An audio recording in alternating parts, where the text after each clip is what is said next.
Hello, hello. I'm here to talk to you today about quadratic graphs, also known as parabolas, something that we deal with in algebra. So if you are curious about parabolas or quadratic graphs, you have probably already worked with quadratic equations, which are any equation that has a 2 as the highest exponent or highest power. That you probably have factored already. If you haven't, see my other videos about factoring, help you break that down. But right now I just want to talk about these actual things, parabolas, which are the graphs, or the shape of the graphs, which are kind of like a U shape, that quadratic equations make when you graph them. So in algebra, we talk about two different types of parabolas. We talk about happy parabolas, or properly known as positive parabolas. I just make a smiley face out of them because to me they're happy. Or we could talk about sad parabolas, which would make them negative. So what I mean is this function here would be a y equal to a positive x squared something, where this one would be y equal to a negative x squared something. Okay, so if you have a negative in front of your quadratic, you're going to bet that it's going to open down and be sad. And if you have a positive, it's going to open up and be happy. Okay? Positive quadratics have a minimum. It doesn't go any lower than that. And negative quadratics have a maximum. It doesn't go any higher than that. So one way that I'm able to remember that is that the sky's the limit, right? I want to be able to go up and up and up and up forever, and that's a positive thing. But if somebody gives me a cutoff, a maximum, where I can only go so high, I'm going to get a little bit angry, and that's going to be a negative thing, right? So that helps me remember that. Now, parabolas have a couple different features, and very annoyingly, a lot of those features have about 3 or 4 different names. So I'm going to show you a parabola that I have already graphed for you, hoping that it's still intact. Yeah, looks like it's still there. Pretty good. Okay. This is a graph of a simple quadratic. Okay, I have labeled the points that were graphed, and I also put together a table for you because I'm going to talk about a few things in that table. Now, first, quadratics. We have factored quadratics. Now, that's like, let's say, x squared plus 6x plus 9, right? We want to find the factors, and then we use ZPP, or zero product property, set it equal to 0 so that we can find the solutions. But why? Why have we been doing this? It's driving us absolutely crazy. Well, we've been doing it because the solutions are where your parabola crosses the x-axis, right? If you set x equal to 0, or set your function equal to 0, you're going to find out what your x is. Right? Because where the function is 0, that's where your x's are. It's where it crosses the x-axis. So with that being said, I'm just going to show you that I can take these points here and work backwards to figure out what the equation is of this quadratic. I know, mind-blowing, right? Okay, so if my spots in which it crosses the x-axis, which has 4 names, I'm not going to get into it yet, but yes, 4 names. Those points, -3, 0, and 1, 0. And I can tell you that my solutions were x equals -3 and x equals 1, because those are the x values. Okay? So this should look familiar to you if you have found the solutions. If you found the solutions, x equals -3 and x equals 1, then you should be able to figure out that the factors of the quadratic are the opposite of the solution. We know that it's an x something and an x something. And if I used ZPP and I solved this something something equal to 0, then I would have had to do the opposite. So this one would have been x plus 3. Right now that might be a little confusing. If I had x plus 3 equals 0 in order to solve for x, it would have had a -3 on both sides, which would give me this solution. So it's pretty much just the opposite of your solution. Your factors are always the opposites of the solution. So if my solution, x equals -3, then I know my factor is x plus 3, and so on. All right, so now if I know the factors of the quadratic, then I can go ahead and do box method because that's what I like to do.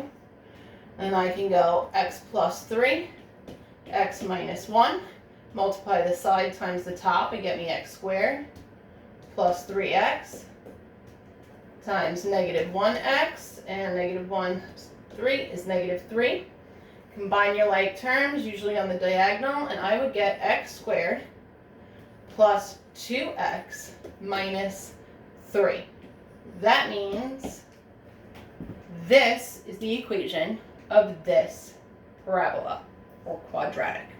Okay, so like I said, the whole reason why we factor is to find the solutions, which is where your graph crosses the x-axis. Okay, so now talking about the parts and their ridiculous amount of names. These things that I showed you down here, I already said were the solutions. So I'm going to go ahead and write solutions.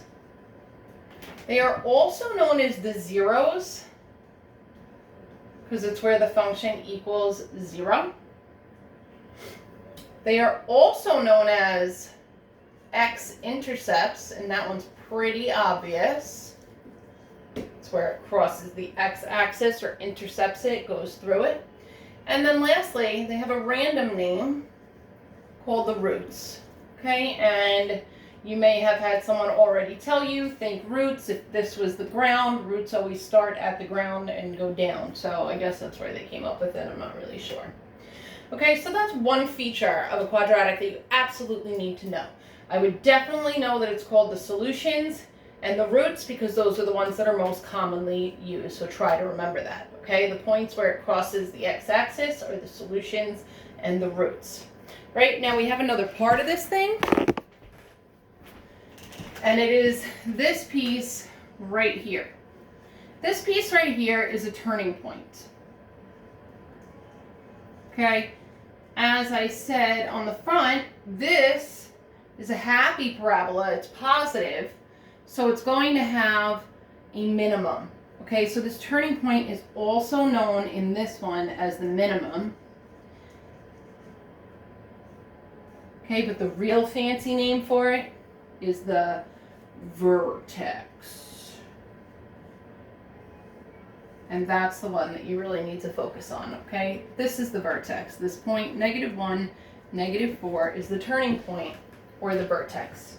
Okay, now I put the table over here on purpose because I want to show you that if you were to put this into a graphing calculator and you were to look at the table, you would be able to figure out what the vertex is. Now, if you put it into the graph and you looked at it, sometimes the graph is like way too small. It doesn't have all these points on it, so you really can't figure out what the point is. But if you look at your table, notice that if you look at the y values, they're going down. 5, 0, -3, and they hit -4, and then it starts to go back up again.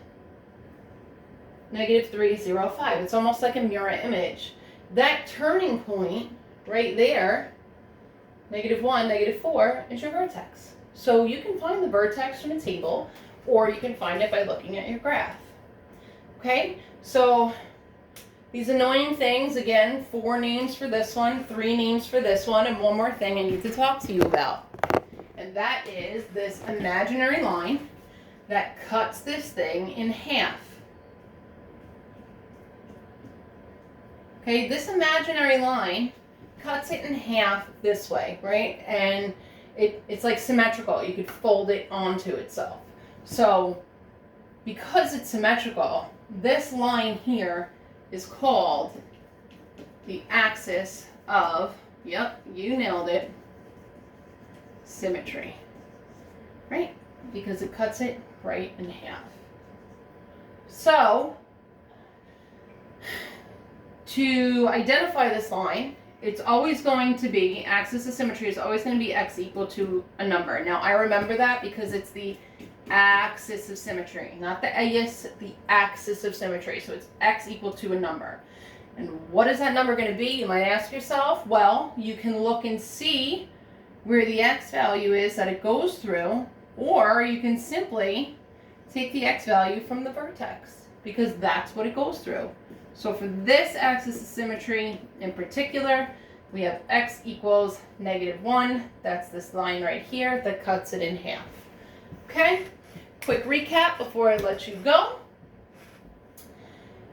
The spot in which your parabola crosses the x-axis is known as x-intercepts, roots, solutions, or zeros. They are the opposite numbers of the factors we find from factoring a quadratic. The vertex is also known as the turning point. In this case is a minimum. If you had a negative quadratic and it was upside down, it would be known as your maximum. And then lastly, we have our axis of symmetry, which is that line that cuts the parabola in half, and it is always x equal to a number. Okay? Those are the parts of a parabola, the nickname for a quadratic. If you have any questions, feel free to comment and I'll get back to you when I can. Hope this helps.